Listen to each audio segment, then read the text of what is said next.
Daniel hurried along the cracked sidewalk, his worn trainers kicking through piles of autumn leaves. The 12-year-old boy took his usual shortcut through Oak Ridge Park, eager to get home before dark. The cool autumn air nipped at his cheeks, turning them rosy. Daniel was a quiet boy with thoughtful brown eyes and a smile that could brighten anyone's day, even though life hadn't been easy for him. His school backpack felt heavy after a long day of classes, but he didn't mind. Education was his ticket to a better future, his mother always said. As he rounded the corner near the old community center, something caught his eye. A police car was parked at a strange angle, its blue lights off. Next to it stood a woman in uniform, bent over in pain. Daniel slowed his steps. It was Officer Emma Thomas, who sometimes visited his school to talk about safety. She was pregnant, very pregnant from the look of her round belly. Daniel hesitated. His father had always warned him to be careful around police. "They don't always see boys like you the way they should," Dad had said before he went away. But the officer looked like she needed help badly. "Are you all right, miss?" Daniel called out, approaching slowly with his hands visible. Officer Thomas looked up, her face pale and twisted with pain. "Need help," she gasped between breaths. "Baby, something's wrong." Without thinking twice, Daniel dropped his backpack and rushed to her side. He helped her back to her patrol car, letting her lean on his small shoulder. "The radio," she whispered, pointing shakily to the equipment. "Press the button. Ask for medical help." Daniel had never used a police radio before, but he followed her instructions carefully. There's an officer who needs help at Oak Ridge Park," he said clearly into the radio. "She's pregnant and in pain. Please send an ambulance quickly." While they waited, Daniel held Officer Thomas's hand. She squeezed it tightly. When pain hit her, "Try taking deep breaths," Daniel suggested gently. "My mum says it helps when you're hurting. In through your nose, out through your mouth." The officer tried to smile through her pain. "You're very brave," she whispered. When the ambulance arrived with its flashing lights and wailing siren, the paramedics moved quickly. "Good job, young man," one of them told Daniel. "You might have saved 2 lives today." Daniel just shrugged. "Anyone would have done the same," he said quietly. As the ambulance doors closed, Daniel picked up his backpack and continued walking home. He didn't think what he'd done was special. He was just being kind to someone who needed help. He had no idea that this simple act of kindness would soon change everything for his struggling family. Daniel hurried along the cracked sidewalk, his worn trainers kicking through piles of autumn leaves. The 12-year-old boy took his usual shortcut through Oak Ridge Park, eager to get home before dark. The cool autumn air nipped at his cheeks, turning them rosy. Daniel was a quiet boy with thoughtful brown eyes and a smile that could brighten anyone's day, even though life hadn't been easy for him. His school backpack felt heavy after a long day of classes, but he didn't mind. Education was his ticket to a better future, his mother always said. As he rounded the corner near the old community center, something caught his eye. A police car was parked at a strange angle, its blue lights off. Next to it stood a woman in uniform, bent over in pain. Daniel slowed his steps. It was Officer Emma Thomas, who sometimes visited his school to talk about safety. She was pregnant, very pregnant from the look of her round belly.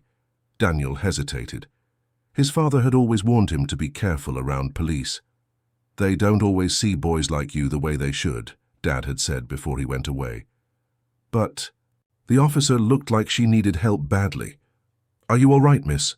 Daniel called out, approaching slowly with his hands visible. Officer Thomas looked up, her face pale and twisted with pain. "Need help," she gasped between breaths. "Baby, something's wrong." Without thinking twice, Daniel dropped his backpack and rushed to her side. He helped her back to her patrol car, letting her lean on his small shoulder. "The radio," she whispered, pointing shakily to the equipment. "Press the button. Ask for medical help." Daniel had never used a police radio before, but he followed her instructions carefully. There's an officer who needs help at Oak Ridge Park," he said clearly into the radio. "She's pregnant and in pain. Please send an ambulance quickly." While they waited, Daniel held Officer Thomas's hand. She squeezed it tightly. When pain hit her, try taking deep breaths, Daniel suggested gently. My mum says it helps when you're hurting. In through your nose, out through your mouth. The officer tried to smile through her pain. You're very brave, she whispered. When the ambulance arrived with its flashing lights and wailing siren, the paramedics moved quickly. Good job, young man, one of them told Daniel. You might have saved 2 lives today. Daniel just shrugged. Anyone would have done the same, he said quietly. As the ambulance doors closed, Daniel picked up his backpack. Sand continued walking home. He didn't think what he'd done was special. He was just being kind to someone who needed help. He had no idea that this simple act of kindness would soon change everything for his struggling family. Daniel Wilson lived in a small, tidy flat with his mother, Louise, and his younger siblings, Amy and Jack. The flat was cramped, but Louise kept it spotless despite her long hours working 3 jobs. 2 years ago, Daniel's father, Robert, was wrongly sent to prison for a small crime. Since then, life had been tough. Bills stacked up on the kitchen table, and an eviction notice hid among them, though Louise thought her children didn't know. That afternoon, Daniel came home from school. His mother was stirring a pot of soup, stretching it to last 2 days. How was school, love? She asked, her voice soft but tired. Fine, Daniel said, not mentioning the trouble with Officer Thomas earlier. He had helped a stranger, an old man who dropped his wallet, but the officer thought Daniel was stealing. It all worked out. But Daniel didn't want to worry his mother. She had enough on her mind. Louise looked exhausted. Her eyes had dark circles, and her hands shook slightly as she stirred. Amy, 8 years old, sat at the table, practicing her speech exercises. Her stutter made school hard, but therapy cost too much. Jack, 10, helped her patiently, reading words for her to repeat. Daniel watched them, his heart heavy. He wanted to fix everything but didn't know how. Later that evening, Daniel found his mother alone in the kitchen, crying over college brochures. Daniel dreamed of becoming a doctor, but even the application fees were too expensive. Tuition was impossible. Louise tried to hide her tears when she saw him. We'll figure it out, Mum, Daniel said, hugging her. Her shoulders felt thin and frail. No, love, she said, wiping her eyes. Your job is to study, get good marks. That's your way to a better life. That night, Daniel lay in bed, staring at the ceiling. Worry twisted in his stomach. He thought about getting a part-time job, even though his mother wouldn't like it. He wanted to help his family. He had no idea that help was already coming, sparked by his kind act earlier that day. The next morning, Daniel woke to a knock at the door. Louise opened it to find a man in a neat suit. He introduced himself as Mr. Carter, a lawyer. He asked to speak with Daniel, which made Louise nervous. Daniel stepped forward, confused. Daniel, you helped an old man yesterday, didn't you? Mr. Carter asked. Daniel nodded. Yes, sir. He dropped his wallet. I gave it back. Mr. Carter smiled. That man was my father, Mr. Edward Carter. He's a wealthy businessman, but he likes to walk the city alone. Yesterday he was shaken up after nearly losing his wallet. You didn't just return it, you were honest and kind. He wants to thank you. Daniel blinked, unsure what this meant. Louise stood behind him, listening closely. Mr. Carter continued, My father wants to pay for your college education, all of it. Application fees, tuition, books, everything. He believes in you, Daniel. He thinks you'll make a great doctor. Louise gasped, covering her mouth. Daniel's eyes widened. Are you serious? He asked. Very serious, Mr. Carter said.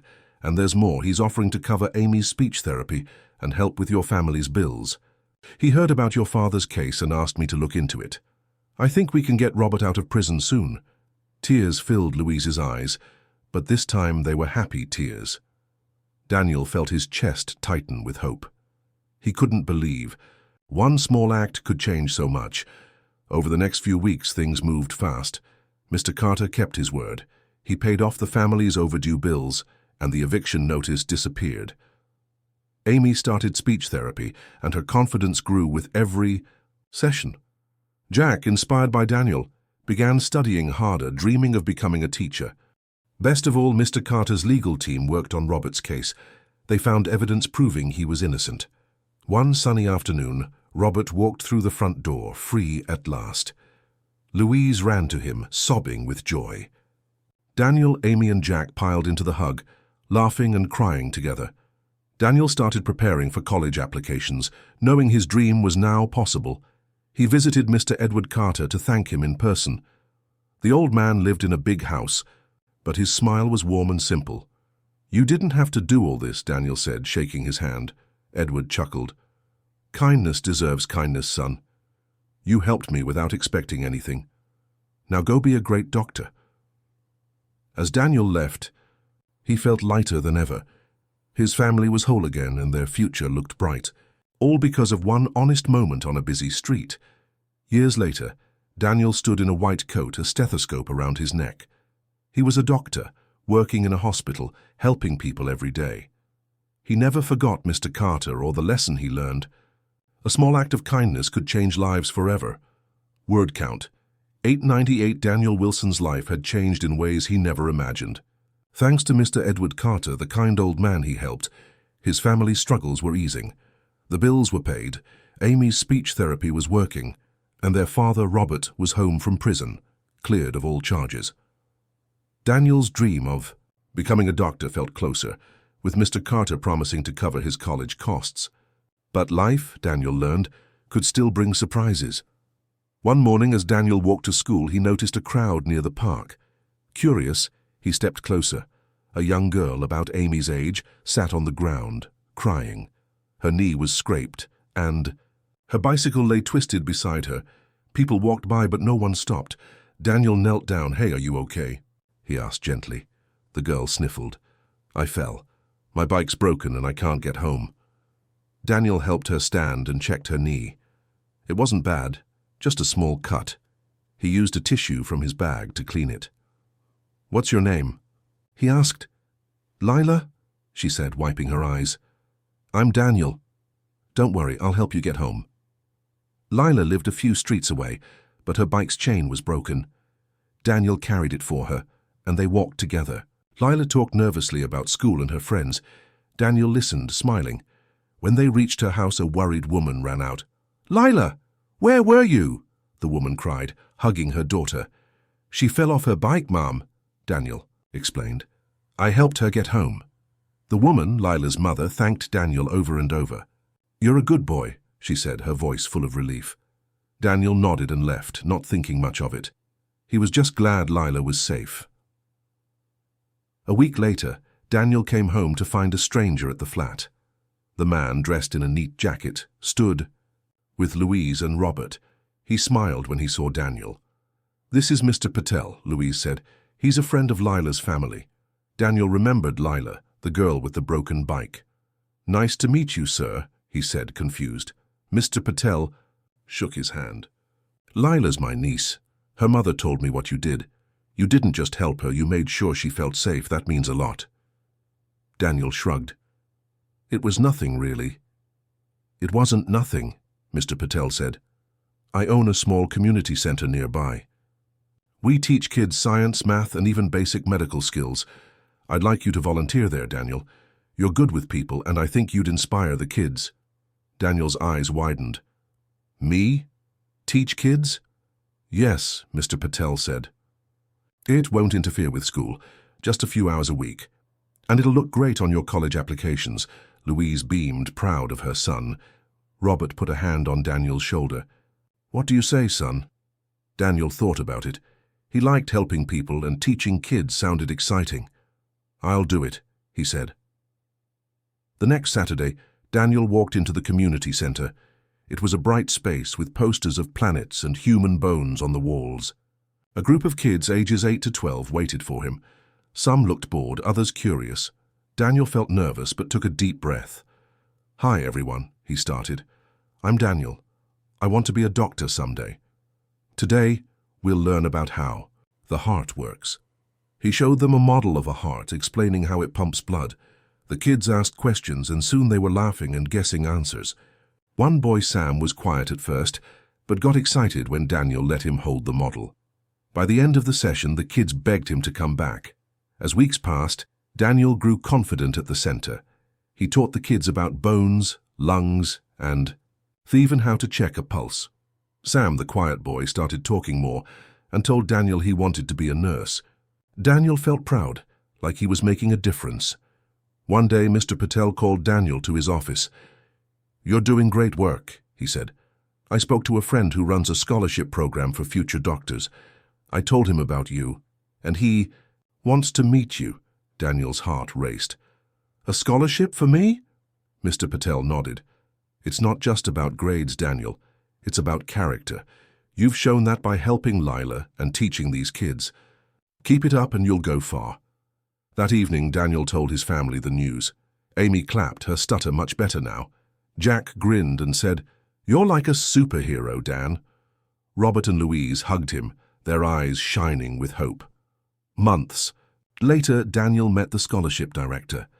The man was impressed by Daniel's story, his kindness to strangers, his work at the center, and his dream to help people as a doctor. A few weeks after, a letter arrived. Daniel opened it with shaking hands. It was a full scholarship to a top medical school. The family celebrated with a simple dinner, laughing and dreaming together. Daniel looked around the table, grateful for his family and the chances he'd been given. He knew none of it would have happened if he hadn't stopped to help a crying girl with a broken bike. Years later, Dr. Daniel Wilson worked in a busy hospital, saving lives every day. He still volunteered at the community center, teaching kids like Sam, who was now studying to be a nurse. Daniel never forgot the lesson he learned. One small act of kindness could ripple out, changing lives forever. Daniel Wilson's life was brighter than ever. His family was together again, with his father, Robert, free from prison, and his mother, Louise, working fewer hours. Amy's stutter was fading, and Jack was excelling at school. Daniel's dream of becoming a doctor was on track, thanks to a scholarship and his volunteer work at the community center. But just when things felt stable, a new challenge appeared. One rainy afternoon, Daniel was leaving the community center after teaching kids about the human brain. As he stepped outside, he saw a group of teenagers huddled under a tree, looking nervous. One of them, a tall boy with a torn jacket, held a phone and kept glancing around. Daniel's instincts told him something was wrong. "Hey, you guys okay?" Daniel called, walking closer. The tall boy, who looked about 16, turned quickly. "We're fine," he said, but his voice was shaky. Daniel noticed the boy's hand was bleeding, wrapped in a dirty cloth. "Your hand doesn't look fine," Daniel said calmly. "I know some first aid. Let me help." The other teens exchanged looks, unsure. The tall boy hesitated, then nodded. "Okay, but don't tell anyone." Daniel led them to the community center's small office, where he kept a first aid kit. The boy's name was Marcus, and his hand had a deep cut from broken glass. Daniel cleaned it carefully and bandaged it. While he worked, Marcus explained, he and his friends were part of a street art group, painting murals around town. But that day they'd been caught by a shop owner who thought they were vandals. They ran and Marcus fell, cutting his hand. "We weren't hurting anything," Marcus said. "We just want to make the city look better." Daniel listened, remembering how Officer Thomas once misunderstood him. "I believe you," he said, "but you need to be careful, and this cut needs a doctor if it gets worse." Marcus nodded, grateful. The other teens thanked Daniel as they left, promising to stay out of trouble. Daniel thought that was the end of it, but the next day Marcus showed up at the community center alone. "I want to learn first aid," Marcus said. "Like what you did for me. Can you teach me?" Daniel was surprised but agreed. He started teaching Marcus basic first aid, how to clean wounds, stop bleeding, and check for broken bones. Marcus was a quick learner, soaking up every lesson. Soon he brought his friends, and Daniel's small first aid class grew into a regular group. The teens, once wary, now trusted Daniel and shared their dreams.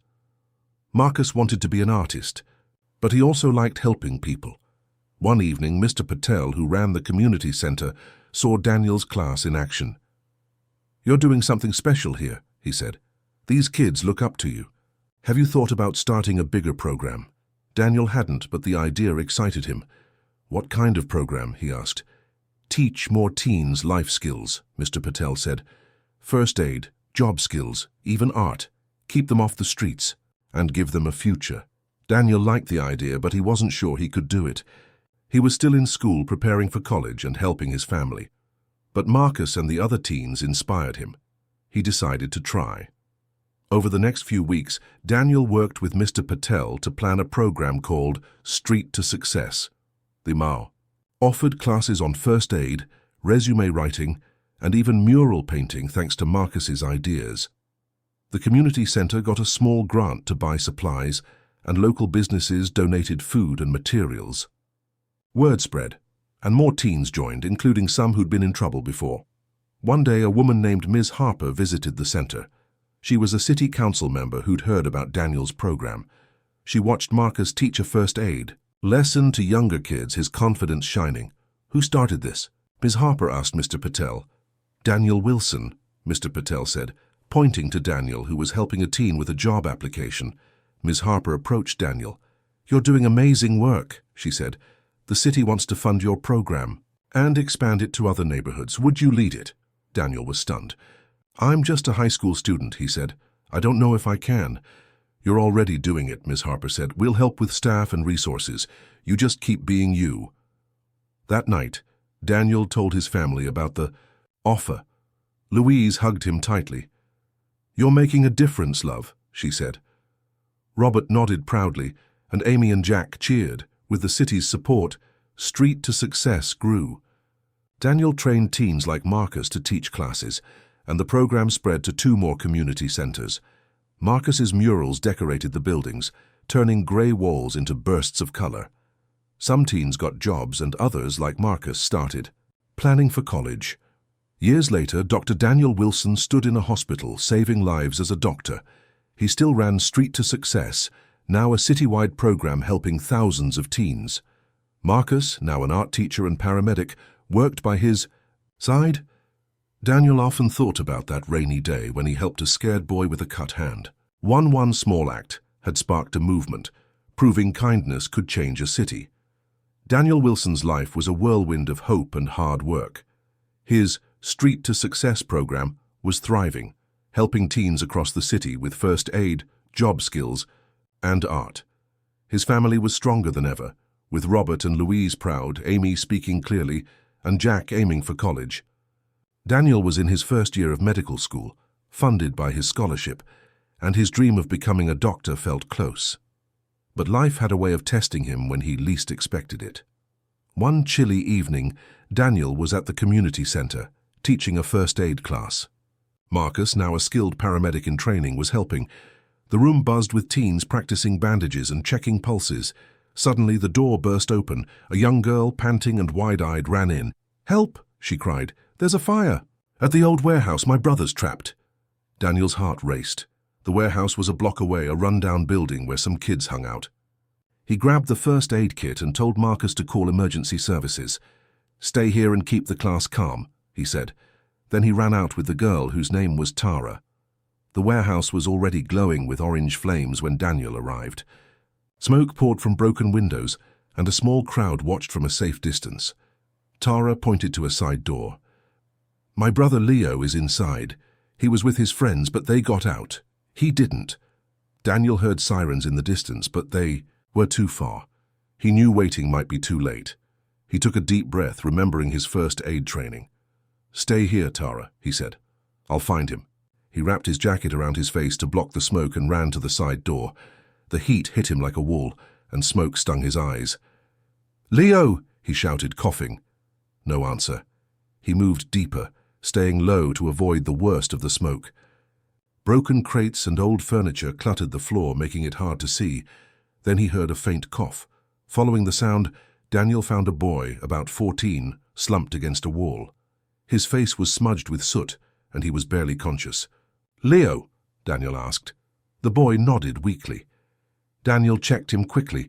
No burns, but he was dizzy from the smoke. "Hang on. I'm getting you out," Daniel said. He lifted Leo, who was light but limp, and carried him toward the door. The fire roared louder and a beam cracked above them. Daniel dodged falling debris, his heart pounding. Outside, firefighters and paramedics had arrived. Daniel stumbled out, coughing, and handed Leo to a paramedic. Tara ran to her brother, crying with relief. The paramedics gave Leo oxygen, and he started to breathe better. Daniel sat on the curb, exhausted but thankful. Leo would be okay. The next day, the fire was all over the local news. People called Daniel a hero, but he didn't feel like one. He'd just done what needed doing. At the community center, Marcus and the teens cheered when he walked in.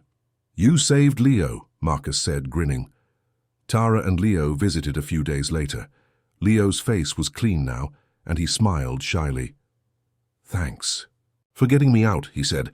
"I thought I was done for." "You're tough," Daniel said. "Just stay out of old buildings, okay?" Tara hugged him. "You're amazing," she said.